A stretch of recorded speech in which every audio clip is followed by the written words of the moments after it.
Advent of Code is a series of programming challenges published every December. Programming challenges that it emphasizes can be solved in any programming language you like. Well, challenge accepted. Funciton is an esoteric programming language that I invented in 2011, so way before these challenges were made.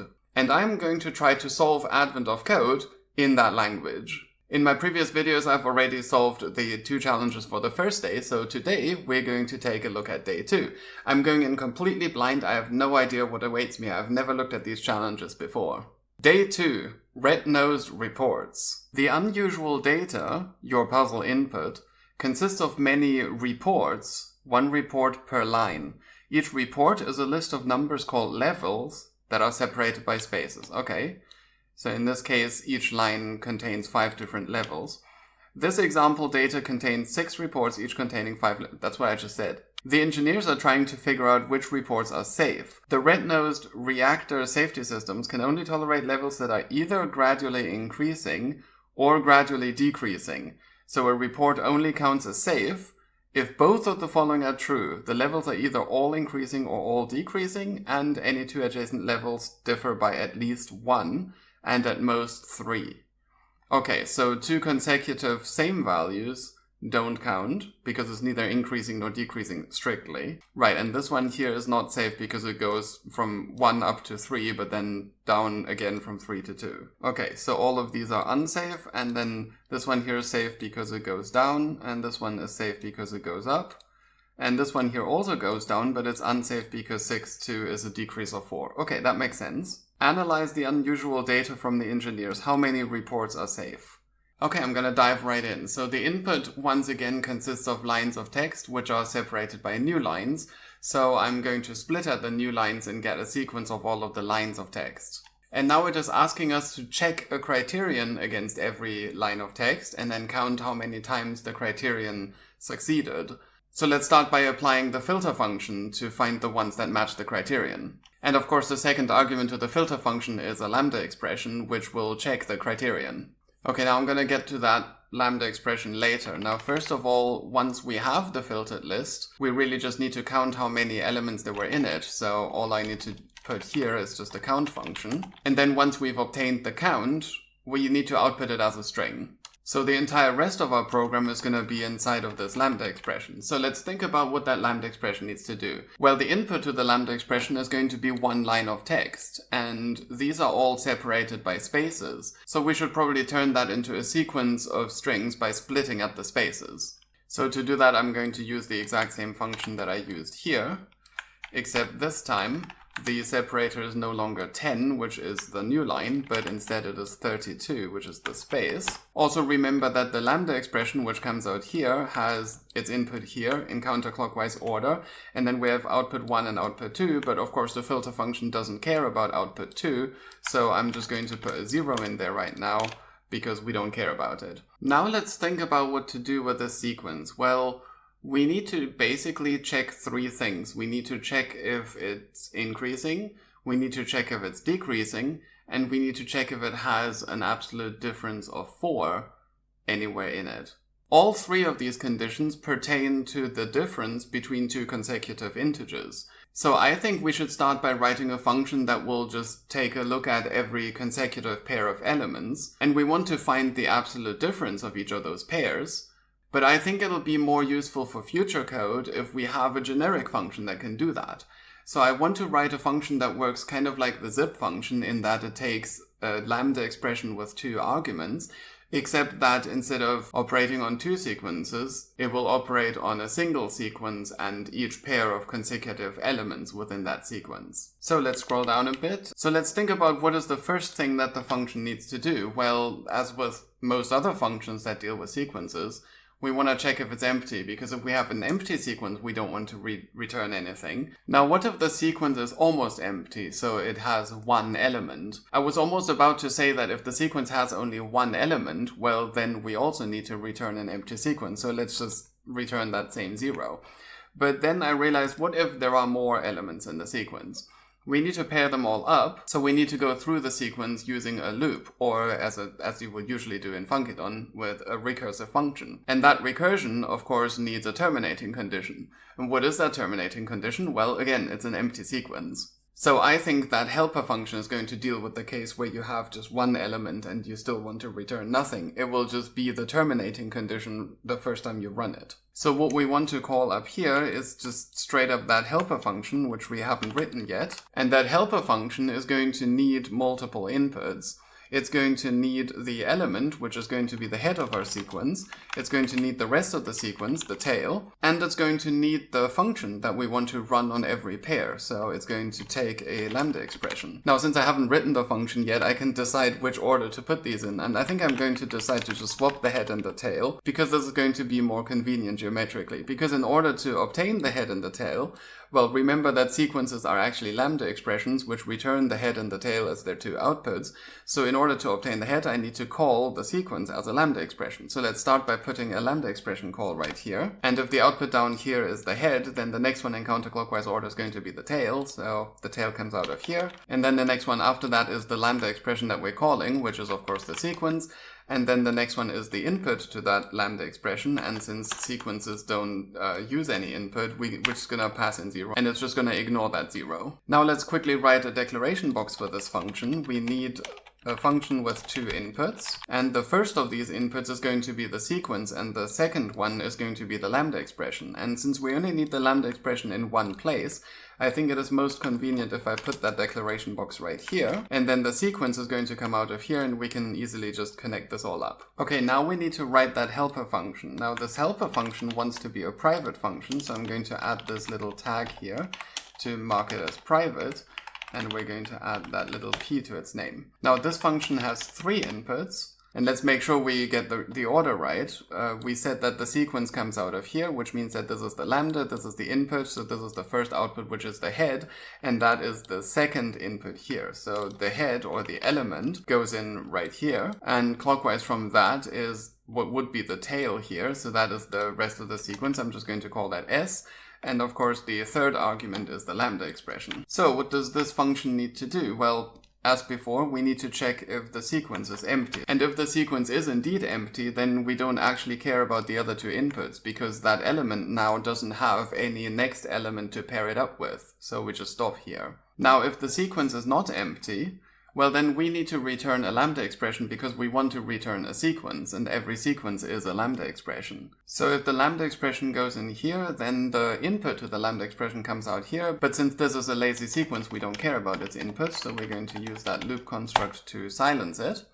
And then the first thing that needs to go in here is the head of the new sequence, which would be the result of the lambda expression. So I need to actually call this lambda expression here.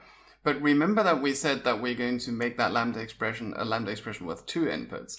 So we actually need 2 lambda expressions nested inside of one another, because that's how we do 2 inputs, right? The first lambda expression will take the first input and then return a second lambda expression, which will take the second input. Now, if this is going to be the output of the outer lambda expression, the first output, because we only need one output, right? So this is going to be the second output, which we don't care about. So the next thing in counterclockwise order is the lambda expression, so we put that here, and then the first input needs to go in here. Now the first input is the first number in the pair, which is E, and then the second input, which we put into the second lambda expression, is the head of our sequence. Now what goes here? Well, remember that we said that this is a lambda expression representing a sequence, and this is going to be the head of the sequence, in other words, a single element. So this needs to be the rest of the sequence, but we want to run the rest of the sequence through this function as well. So this needs to be a recursive call. And if this is the output, then in counterclockwise order, in the same order that we have them here, SE lambda, this will need to be the rest of the sequence, which is now the tail of the sequence that we put in. And then this is the next element after E, which in our case is the head. And then the third one is the lambda expression. Now let me move this other function a bit to the left, otherwise it's a bit... Now you can easily see that this tail bit here is basically trapped in between the two heads. So I think I'm going to add a wire crossing function here so that the tail can be on the other side of this. Okay, let's call the lambda expression right here. The tail can go right in here, and the head comes out the bottom. Okay, so now we have the head and the tail, which means that this is where the lambda expression needs to go in. The lambda expression, of course, being S. By the way, SEQ is the same, so I think I should probably change that for consistency. And then the next thing that goes in here is the input to that lambda expression, which again, because it's a sequence, it doesn't care about its input. So I'm going to make some space here and just put in a 0. Okay, I think we can now put this declaration box somewhere here so that the E can go straight in here. And then the lambda expression comes out here, but we need the lambda expression again down here. So wait, I have an extra copy of the box here. Let's get rid of that. So we need to split this into 2 copies of the lambda expression. And in order to get it to pipe into here, I think I'm going to add a y-crossing function here. And now we just need to connect that S with both of the S's in the rest of the function. Cool, but let's not assume that I haven't made a mistake, so I think we should test this. So to test this, let's just write a very simple program which will just take in a sequence of integers. And now let's just run that sequence through the new function we just wrote. Now the main function only takes 2 parameters, the first one of which is the sequence, and the second one is a lambda expression with 2 arguments, in other words, 2 nested lambda expressions. Now I said earlier a sequence of integers, but we don't need it to be integers, we can have it just be strings. So I think I'm just going to concatenate every pair of strings. That's reasonably simple to do. So let's start by writing 2 nested lambda expressions. And since this is the lambda expression, that means counterclockwise from that we have the input. So this is input 1 and this is input 2. And then this is where the first output needs to come out, which is the only output we care about. So the other 2 outputs can just receive 0. Now what do we want to do with those 2 inputs? Well, I said that I'm going to concatenate them. So let's just put a concatenation function right here. And then we're going to pipe the output of that concatenation into the lambda expression. So that's the output of the lambda expression. But if you've paid attention, you will notice that the second input is now the first input to the concatenation, which means that each of the pairs will be swapped, just so we know what to expect. Okay, so what comes out of here? Well, what comes out of here is a sequence of all of those concatenated pairs. So in order to make that fit for output, we still need to join that up into a single string. And I think I'm just going to join them up with spaces. So if I haven't made a mistake, this program should take every pair of inputs, concatenate them backwards, and then return this all as a space-separated sequence. Okay, let's try this with A, B, C, and we should get B, A, and C, B, and that is indeed what we get. Let's try hello world, and we should just get world hello. That works too. And if we give it a single string, like let's say single without any spaces, we should just get nothing, empty string. And for the empty input, we should also get an empty string. Now, since that function is going to be part of our library, I'm just quickly going to write a comment for it. There we go. Perfect. Okay, back to our Advent of Code challenge. Where were we? So we've split the input from standard input at every new line, and then we're filtering that. And this is the lambda expression for the filter condition.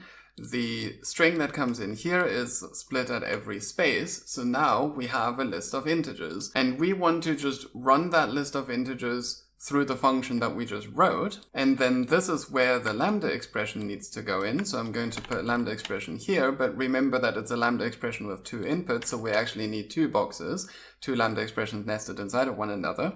So if this is the lambda expression, then counterclockwise from that we have the input. So this is input 1, this is input 2, and then this will be the first output, and these are each of the second outputs of the lambda expressions, which our consecutive pairs function doesn't care about. So I'm just going to pass in zeros there. Now what do I want to do with these integers? I think we just want to subtract the 2 values. So I'm going to make some extra space here. And what we want is we want 1 minus 2. Now, as you may remember, Funciton doesn't have a minus function. It only has addition, and it has a unary minus. But I want 1 minus 2. So it's the second one that I need to negate. Okay, now if I haven't made a mistake, then what comes out of here is now the sequence of differences. We want to run the 3 conditions on it, and then the result of the Boolean ands and ors between those conditions needs to go in here. That needs to be the result of the lambda expression for the filter function.